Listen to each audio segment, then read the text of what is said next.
Hey, good afternoon, everybody. Welcome to the top secret testing lab of Opinionated Cheapskate, aka my backyard.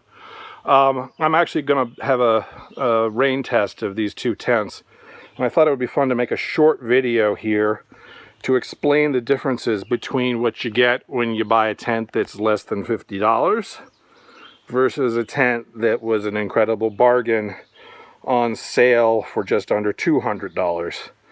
The tent here in the back, the teepee tent, I paid, I believe, $32 for.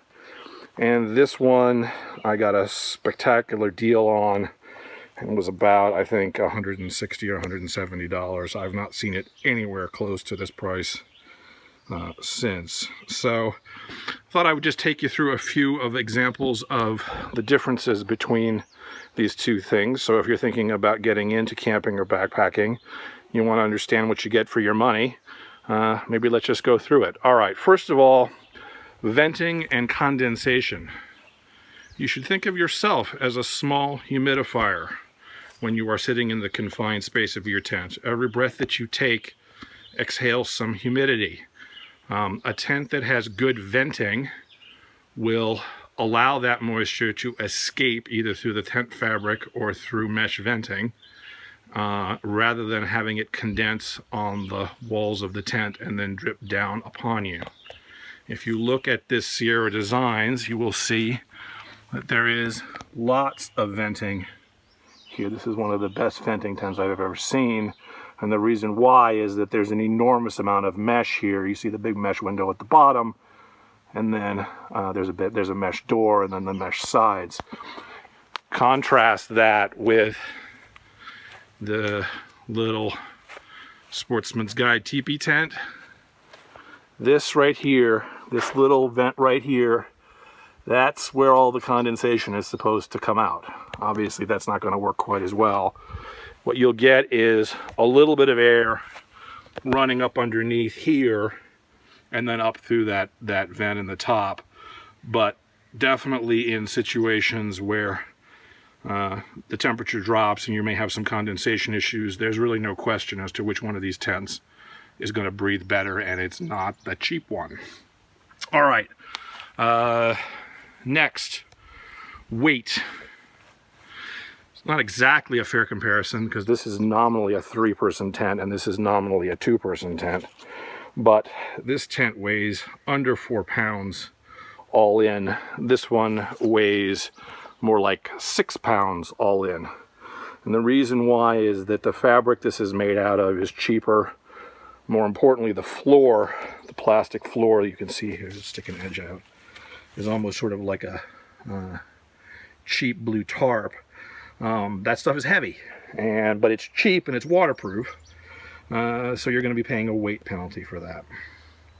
Another example of differences. Notice that there are no guy out points on this tent. That's unusual. Most even cheap tents have at least a few guy out points.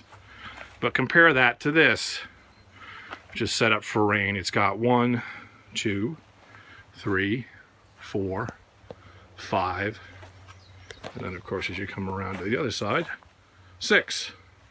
So all of those guy out points are great when it rains, and more importantly when it's windy, because the more guyed out it is, the less likely it's going to shake and rattle and roll all night if you get into a lot of wind.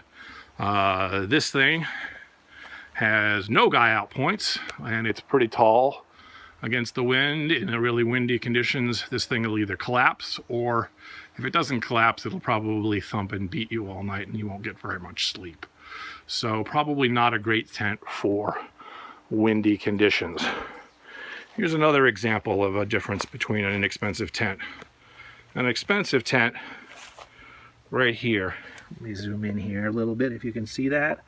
What you've got is a very, very cheap, thin metal stake, which is actually difficult to get into this hard, rocky soil up here in the mountains, which is why it's in sort of sideways.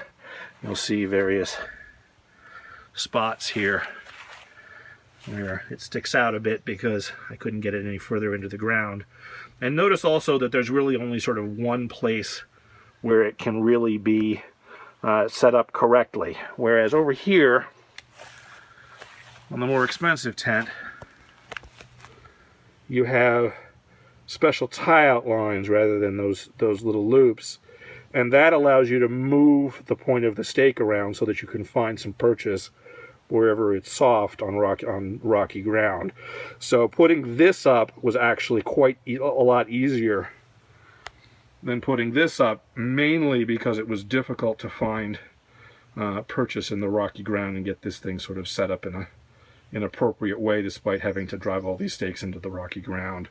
This went up in probably half the time, even though it was a significantly more complicated tent with, you know, with all these clips and multiple poles and so forth. So anyway, this is, I guess, maybe not a completely representative sample, but I think it might be helpful for people who are just getting into camping or backpacking, and they see some tents that cost $40 or $50, and then they see other tents that cost $180, $250, and they want to know what the differences are. I guess maybe one last point I would leave you with. Notice that this tent has a lot of, the expensive tent has a lot of metal poles, which are very thin. There's actually a pole, an aluminum pole in there. In this tent, I'm not going to pull the tent apart, but it's much thicker and much heavier. So again, the weight savings here, you're definitely going to save weight with the more expensive tent versus the thinner tent typically for the same number of people. So anyway, that's about it. Hopefully that's helpful to you. Have a nice afternoon. Thanks, everybody.